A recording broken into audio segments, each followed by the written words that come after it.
¿Ahí escuchan? Muy bien.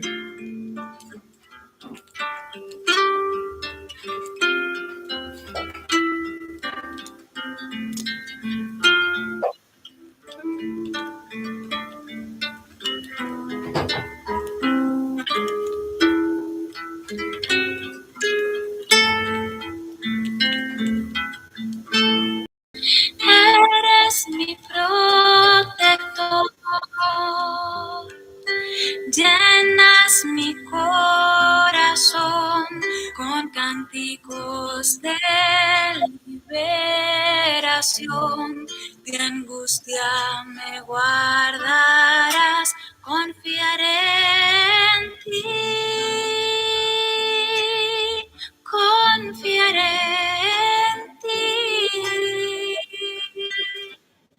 El débil dirá, fuerte soy, con poder del Señor. Eres mi protector, llenas mi corazón con cánticos de liberación.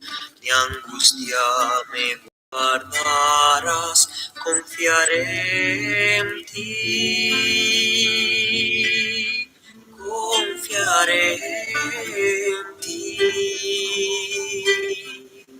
El débil dirá, fuerte soy, con poder del Señor.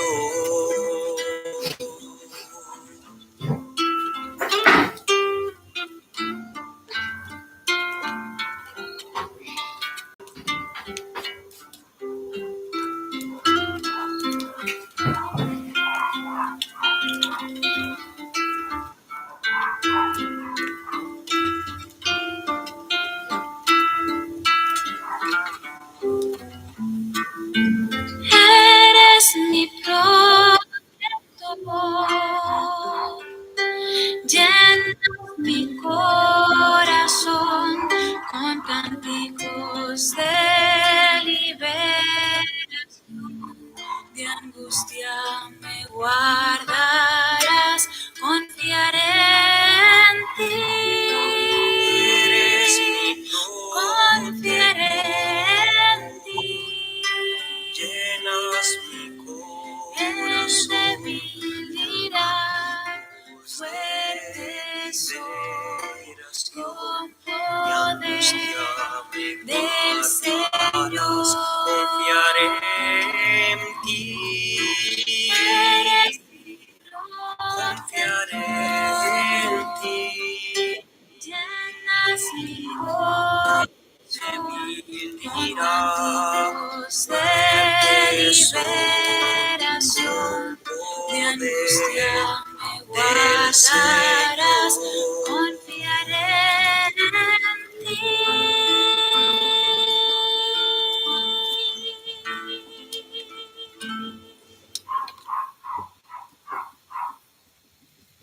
Bueno, muy bien, mis hermanos. Hermano Luciana, ¿cómo está? Qué bueno verlo. Bien, sí, señor, por aquí muy bien. Bueno, pues mis hermanos, como sabemos, allá en 1 Corintios 16:2, ya entramos, ya leímos gracias al Señor, cantamos una alabanza. Como está en 1 Corintios 16:2, pongamos, dice en su palabra, pongamos algo de lo que hayamos prosperado aparte para la obra del Señor. El Señor no necesita nada, no necesita plata. Él es el dueño de la plata y el oro.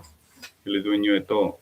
Pero su obra sí necesita. Cuando estemos necesitados, cuando su iglesia está necesitada, es bueno tener de las ofrendas, ¿sí? Cómo poder ayudar, ¿sí? Ese es el propósito. Entonces, si de pronto alguno de mis hermanos quiere orar por las ofrendas y según como hayamos prosperado, tenemos la oportunidad, entonces apartamos algo para la obra del Señor, ahí donde estemos.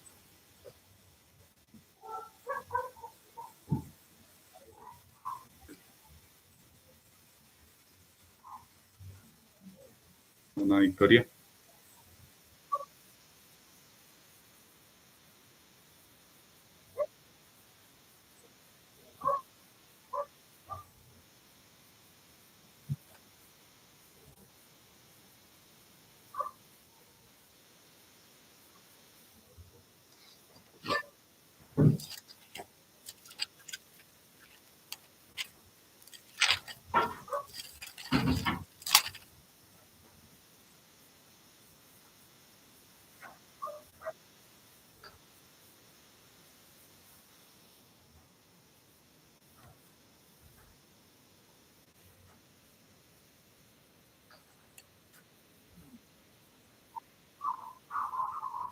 Amén.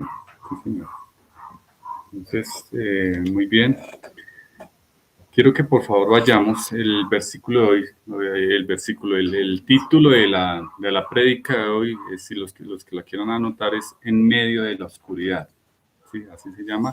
Y el versículo base, como les había contado en un principio, voy a seguir el libro de Génesis y hoy nos toca el versículo 2. Entonces vamos a ir a Génesis capítulo 1, versículo 2 y vamos a leer las dos primeras frases, porque pues es un versículo que tiene bastante que hablar, bastante que contar, bastante cosas que explorar, entonces no quiero ir muy adelante, no quiero ir con afanes. En el libro de Génesis capítulo 1, versículo 2, dice lo siguiente: y la tierra estaba desordenada y vacía, y las tinieblas estaban sobre la faz del abismo. Hasta ahí vamos a meditar con la ayuda del Señor. Entonces, primero que todo, poniendo todo en manos del Señor, ¿no? Entonces, Padre del cielo, Dios Todopoderoso que estás en los cielos, eh, queremos poner esta predicación en tus manos, mi Señor, que seas tú dándonos oídos, mi Dios, que seas tú hablando por medio de mí a mis hermanos, Señor, Dios Todopoderoso, para que nos digas lo que tenemos que hacer, para que nos libres, mi Señor, de toda preocupación, de todas cargas, y que pongamos confianza en ti, mi Señor, que nos des esa fe que necesitamos para que día tras día nos cojamos de tu mano, mi Señor. Pon esta reunión en tus manos y aquellos que no han podido entrar, participar, aparéjales el tiempo, que en tiempo después puedan verla. Y Padre Santo, para ti la gloria y la honra en el nombre de Cristo Jesús. Amén. Este es un sermón expositivo. Entonces, mis hermanos, empezaré explicando la primera frase del versículo base, ahí donde dice, y la tierra estaba desordenada y vacía.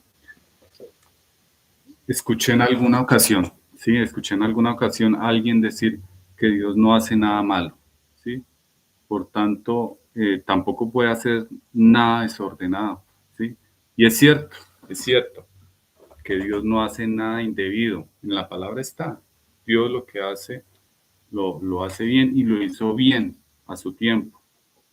Pero no significa eso que Dios no pueda dejar de hacer algo. No significa que Dios no sea omnipotente. Dios es omnipotente. Omnipotente significa que Dios todo lo puede hacer.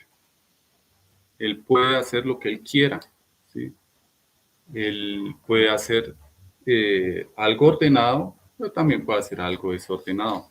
Y lo que vemos aquí, mis hermanos, lo que yo les quiero mostrar, lo que Dios nos tiene para contarnos, es que en ese momento Dios hizo los cielos y la tierra, y que fue su voluntad en ese momento específico hacerlos desordenados y con la tierra vacía. Fue su voluntad no crearlos a la primera. Dios podía haber creado todo apto para la vida en ese primer instante, que obviamente Dios lo pudiera haber hecho en un segundo, ¿sí? Pero fue su voluntad el hacer los cielos y la tierra en ese momento desordenados. ¿Por qué? Porque Él quiso darnos una enseñanza, ¿sí? Un ejemplo de trabajo y descanso. Pues, como sabemos, Dios trabajó ¿cuántos días? 6 días trabajó y descansó de la creación el séptimo día, ¿cierto? Vayamos a Éxodo para que lo veamos mejor. Vayamos, mis hermanos, a Éxodo, el segundo libro de la Biblia, a Éxodo capítulo 20, versículo 11. Ahí lo dice claramente. Éxodo capítulo 20, versículo 11. Dios, es el plan de Dios, el plan de Dios fue ese. Dice en Éxodo capítulo 20, versículo 11. ¿Lo tienen, mis hermanos? Porque en 6 días hizo Jehová los cielos y la tierra, el mar y todas las cosas que en ellos hay, y reposó en el séptimo día. Por tanto, Jehová bendijo el día de reposo y lo santificó. Fue su voluntad hacerlo así, y no significa que Dios no pueda dejar de hacer algo. ¿Listo? No quiere decir, mis hermanos, que entonces Dios sea un Dios de desorden de ninguna manera, sino que eso fue, como lo decía anteriormente, fue parte de su plan. Dios es un Dios de orden, y ejemplo de eso está la creación. Nosotros podemos ver a todo lado que vamos que las cosas están perfectamente bien hechas. Vea, si basta con ver un jardín, la naturaleza. Los invito a que miren, si ya lo han visto antes, por ejemplo, una flor, todo combina, todos los colores están perfectamente puestos ahí. Es más, los diseñadores de trajes, de ropa, los diseñadores gráficos, todos se basan en la creación, en la combinación de colores para hacer sus creaciones. Dios hizo todo perfecto, ¿sí?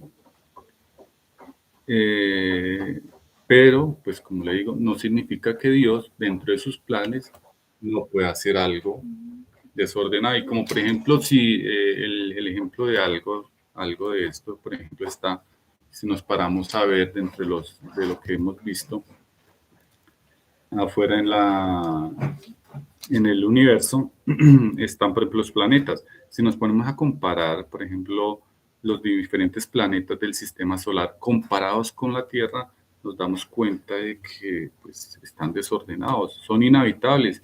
Allá no hay vegetación, no hay animales, no hay manera de que haya vida allá, ¿sí? Lo importante de esto, ¿cierto? Lo importante de esto es que interpretemos de manera correcta los versículos, lo que nos dice la palabra de Dios, ¿sí? Y saber que no hay que ir más allá de lo que dice la Escritura. Primera de Corintios, capítulo 4, versículo 6 nos lo dice. No ir más allá de lo que dice la Escritura. Y pasa algo, miren, yo creo que algunos de nosotros, de los que estamos aquí, hemos escuchado hablar de Armando Alducín. Armando Alducín es un predicador mexicano muy famoso, bastante conocedor de las Escrituras, pero que en su afán de demostrar al mundo o de no sé, de egocentrismo, se montó en el caballo de la imaginación y ahora quiere interpretar la Escritura más allá de lo que está ahí. Entonces, precisamente interpretando este versículo, que estamos estudiando, Armando Alducín, o sea, malinterpretando, diría yo, llega a lo siguiente. Pongan atención, mis hermanos. Dice él, Dios no hace nada indebido. Dios no hace nada desordenado.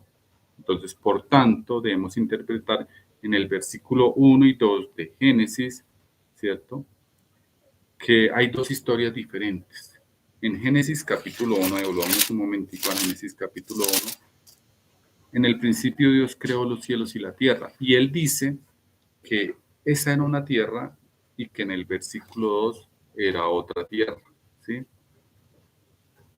Que Dios hizo la tierra en el principio, los cielos y la tierra perfectamente ordenados, aptos para la vida, así como lo desarrolla más adelante.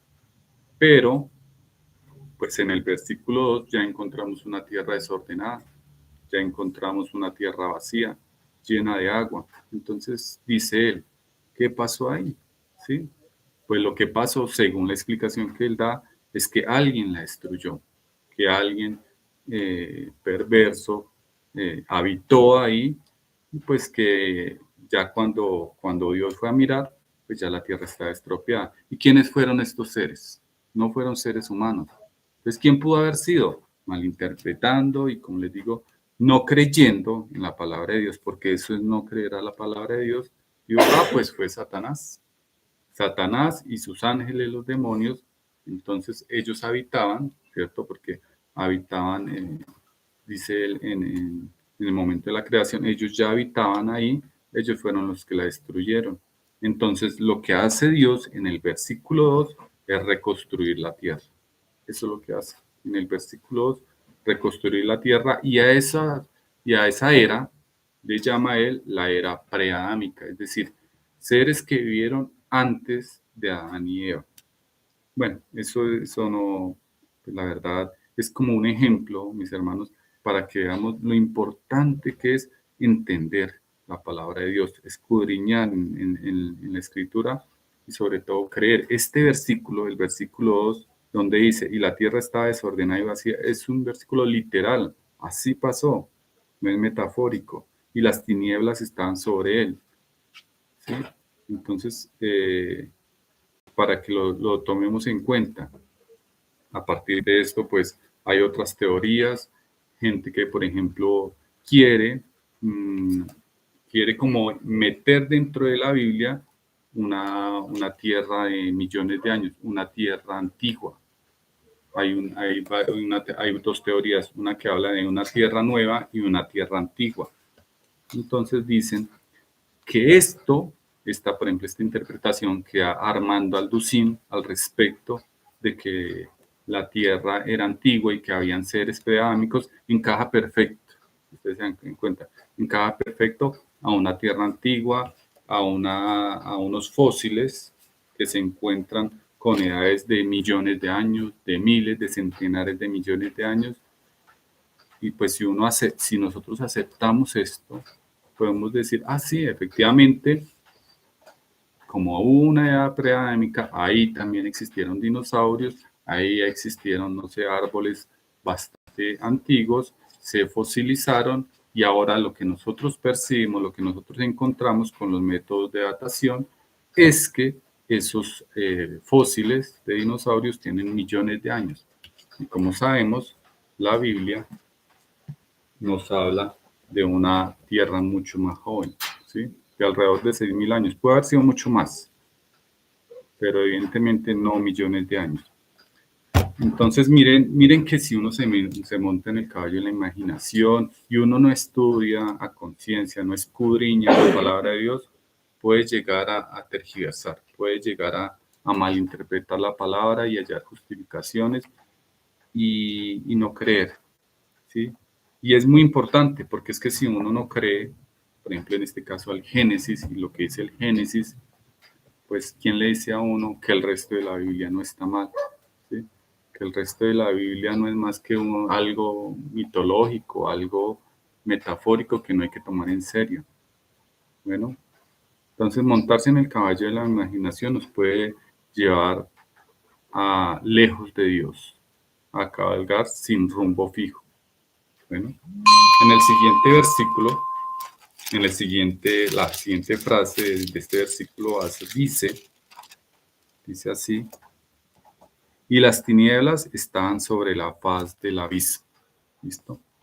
En la palabra de Dios hay bastantes referencias que hablan de la luz de Dios. Por ejemplo, quiero que vayamos, mis hermanos, a Isaías capítulo 60, versículo 1. Quiero que por favor vayamos allá. Y como hay bastantes versículos que nos hablan de esto. Isaías capítulo 60. Isaías capítulo 60. Que lo estoy buscando. Versículo 1.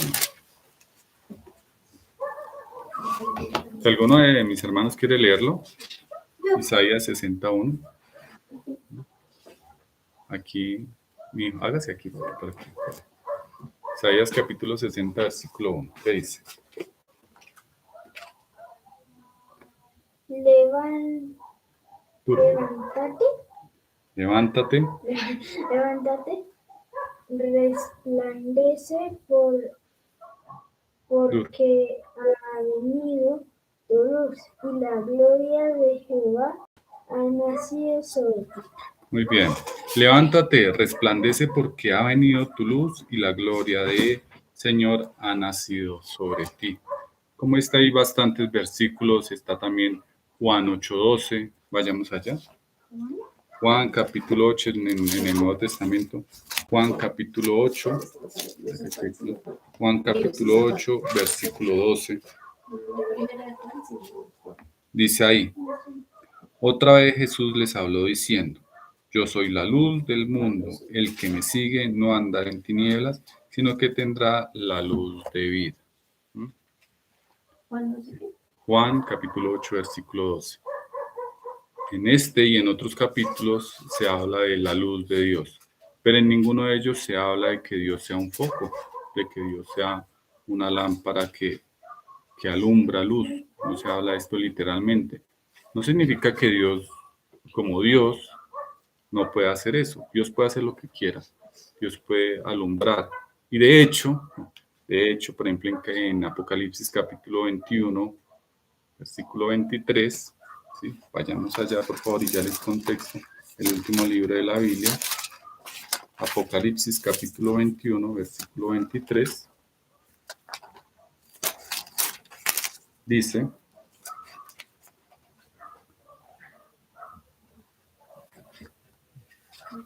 hablando de la ciudad nueva, de la nueva Jerusalén, dice, la ciudad no tiene necesidad de sol ni de luna que brillen en ella, porque la gloria de Dios la ilumina y el Cordero es su lumbrera. ¿Sí? La gloria de Dios alumbra, pero no significa que Dios, como Dios, no pueda alumbrar. ¿Sí? ¿Por qué es importante esto? ¿Por qué les estoy citando esto? ¿Sí? Porque no hay que interpretar bien la palabra de Dios, ¿cierto? Y teniendo en cuenta que Dios puede hacer lo que Él quiera. ¿Sí? La gloria de Dios, si Él quiere, ilumina. En este caso, ilumina la ciudad santa. Pero no significa, como les decía antes, que por ejemplo, cuando se habla de que Dios es la luz del mundo, no significa que Dios sea una vela, por ejemplo, o que Dios sea un foco, que Jesús sea el sol, por ejemplo. No hay que entenderlo de esa manera. Significa, metafóricamente hablando, que Dios es la luz del mundo. ¿Mm? Porque sabemos que Dios es espíritu, ¿no? Sabemos que Dios no es una lámpara, sabemos que Dios no es un foco, no es un bombillo, sino que Dios es espíritu.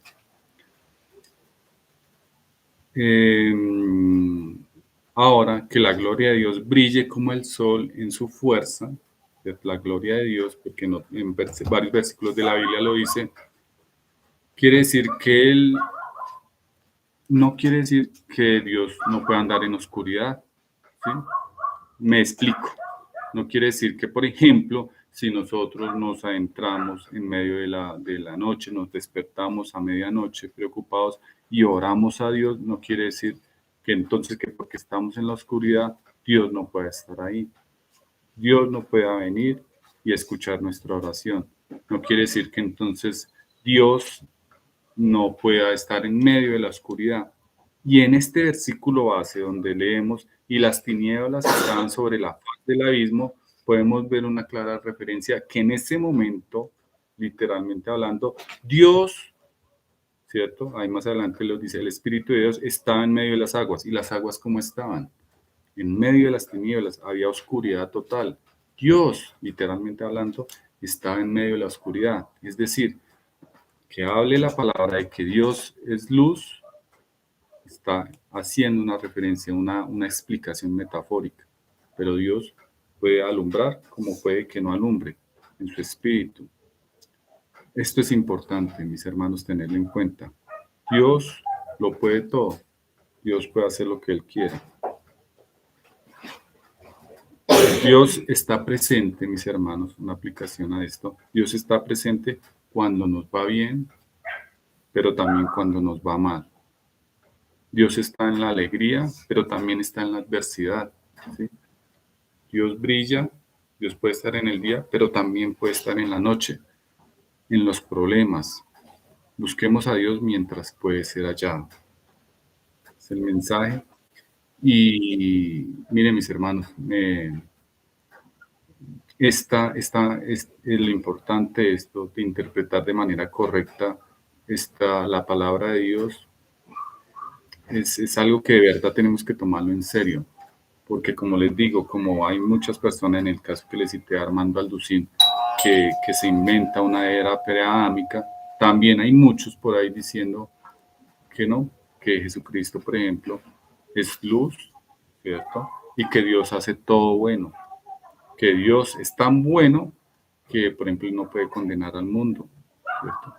Que Dios es solamente bondad, pero también sabemos que Dios es justicia y sabemos que en la palabra de Dios hay bendición, pero también hay castigo y sabemos que existe el cielo, pero que también existe el infierno. Bueno, entonces, cuando en nuestras vidas haya desorden y oscuridad, sabemos que si buscamos a Dios, Él puede estar ahí. No nos restringamos hay veces que uno se siente mal cuando en su vida no se hacen las cosas de manera correcta. No sé si se les ha pasado. Cuando uno no anda debidamente, uno se siente mal. Uno siente que no está haciendo las cosas de manera correcta y no tiene cara para darle a Dios. Uno dice, no, pero en este momento, ¿cómo le voy yo a orar a Dios? ¿Cómo me voy a presentar ante Dios? Y mire, entonces Dios puede estar ahí en los problemas, en la alegría, en la luz, pero también en la oscuridad. Dios puede sacarnos de ese problema que tengamos. Dios nos puede ayudar a organizar nuestras vidas. Mis hermanos, este es un mensaje que, aunque corto, ¿sí? Es el mensaje que quería traerles para el día de hoy, para que lo reflexionemos y con la ayuda de Dios para que lo tomemos en cuenta y reflexionemos en nuestras vidas, lo que quiere Dios para nosotros.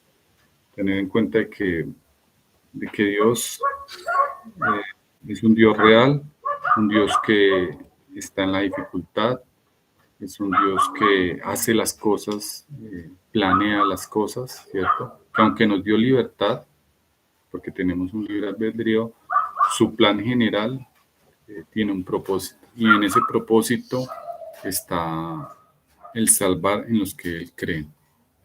Bueno, entonces, mis hermanos, este es el mensaje que tenía para hoy. Con la ayuda de Dios.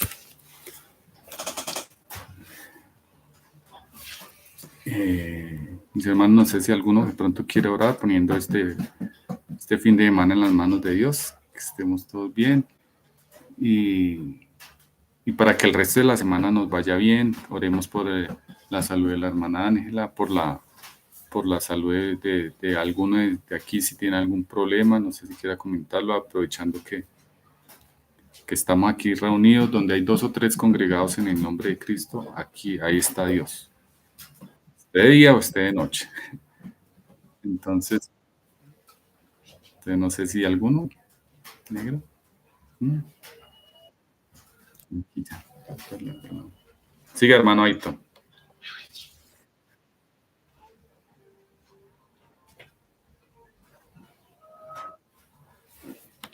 No se le escucha.